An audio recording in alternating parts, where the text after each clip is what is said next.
everyone, how's it going? My name is Jordan, also known as Scraps. It's kind of late.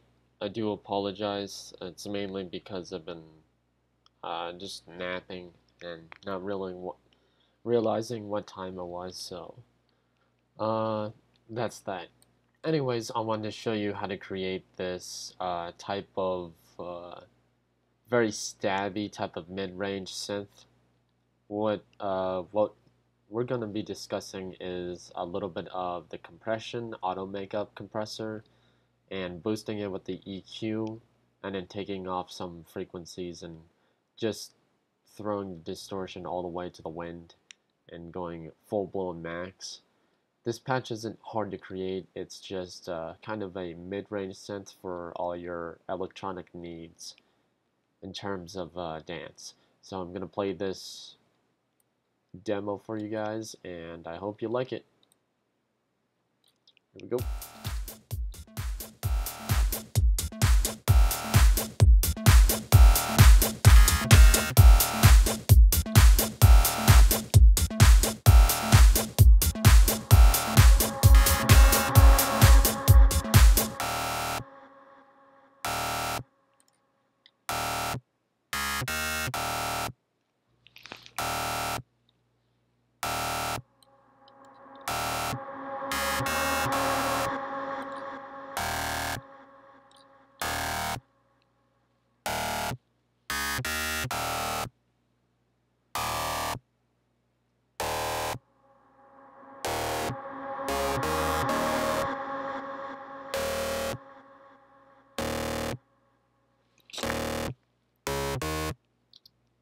So that's the synth. So let's get to it. I want to go to my Reason, create new document, drag on my mixer, and drag down my sequencer. So for this tutorial, every time I always create one of these tutorials, I like to right click. Now if you don't have a right mouse, what you can do is you can hit Control and click, and it'll give you the same menu. So from this menu, we're going to go to Utilities and go to Combinator. In this combinator, we're going to right click inside here and go to a new Maelstrom device. For the Maelstrom device, I'm actually going to attack the modulation first. So for the index, we're going to raise this to 12. For our shift, we're going to take this -38, and that's all we're going to do. For the modulation, for the first oscillator, we can actually turn off mod A and mod B. We won't be using them. For our first oscillator, I'm going to go up to, I think it's Synth, and let's choose FM2. We're going to, let's see, take the motion all the way down and set the index to 25, or however close you can get it. So that's our high frequency for the synth. For our second oscillator, we want to turn it on, and we want it to be a sawtooth. We want to take it down 2 octaves, and that's all we're doing for the synth.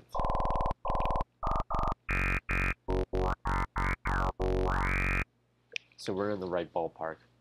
After this, we're going to right click on our Maelstrom, go to Studio Effects, and go to Bass. Bass Amp, line 6, and just turn on the compressor. After this, we're going to right click on our compressor, go to Studio Effects, and go to M-Class Equalizer.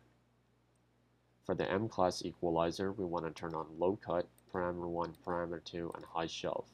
For Parameter 1, we want to take this down to 126.2 Hz, gain down, Q all the way up, or 32 in this case, and -18.3 decibels. For our second parameter, we want to choose 3.136 kHz, gain down, Q all the way up. Take the high shelf down to 3 kHz, boost the gain to about 5.7, and push up the Q to 2. After this, we're going to right click, go to Creative Effects, and go to Screen 4 Distortion. For the type, we want to set it to tube. For the damage control, we want to boost that to 127. Turn up P1 to 127.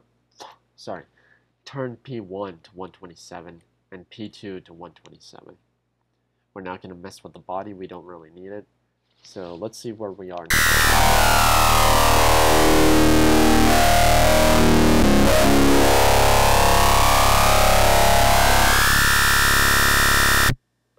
So we're in the right ballpark, very tube, very distortion, pretty great for getting around to like the Prodigy type of synth. It's very squelchy, just distorted to the point of the bias of the sound will come out much more rich and grindy, but not so much as like a dubstep growl, more like a back synth. Anyways, after this, I'm going to right click on my Scream 4 distortion unit, go to Studio Effects, we're going to choose Comp 01, Compressor and Limiter.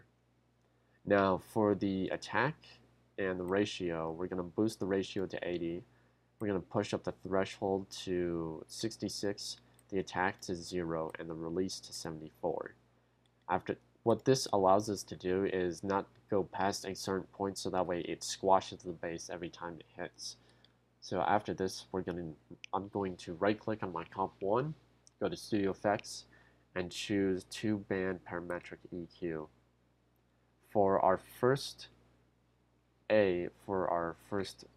filter frequency, we want our filter frequency to be about 22. We want to take the Q all the way to 0 and just throw the threshold all the way down. Let's make sure, actually just throw everything to 0. For our B, we want to make sure to turn it on. Let's see. Yeah, we also want our filter frequency to be 22, our Q to be 84, and our gain to be 50. What this allows us to do is after the initial peak of the rising of the different harmonics, as soon as you start to use the mod wheel, it will start to get a little bit crisper in the midsection and then just flatten out. So it's a kind of a cool trick. So after this, I'm going to right click on the parametric EQ and choose M-Class Maximizer from our Studio Effects. I'm going to take off our limiter, put our release to auto, turn on soft clip, and choose the amount to 127. After this, I'm going to go to Studio Effects and create a Line 6 bass amp and just turn on the compressor. And there you guys have it. Thanks for joining me, and I'll see you guys tomorrow for another crazy synth. Oh, and since I haven't named this synth, I think we should call it Square.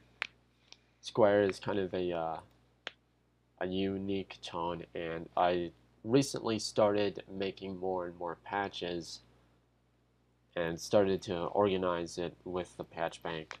I'm sorry this takes so long to save it.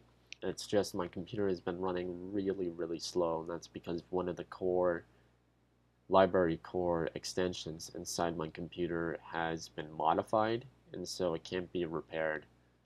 So that's one of the things that really sucks when you start to mess around with your color corrections and everything. Along with the patch bank that you're gonna get, yes, I am making a refill number 2. Along with the patch banks that you'll be getting, I've already started to organize them in certain categories. Like one is for chords, other is for pads, bass, and drums. There will also be some templates going along with this, and these templates are just let's say you don't want to go through all the trouble of mastering everything with the different EQs. What the template will allow you to do is just load up something fresh, something that's already has all the mastering tips and a little bit of distortion as well. And what you can do is you can just right click and just create a new synth and just go from there. It's quite easy. So what I'm probably going to save this in my first refill patch. Now let's save this in, let's call it bases, and let's call this let's call it jam. So there you guys have it, and I'll see you guys tomorrow for another amazing synth tutorial. Peace.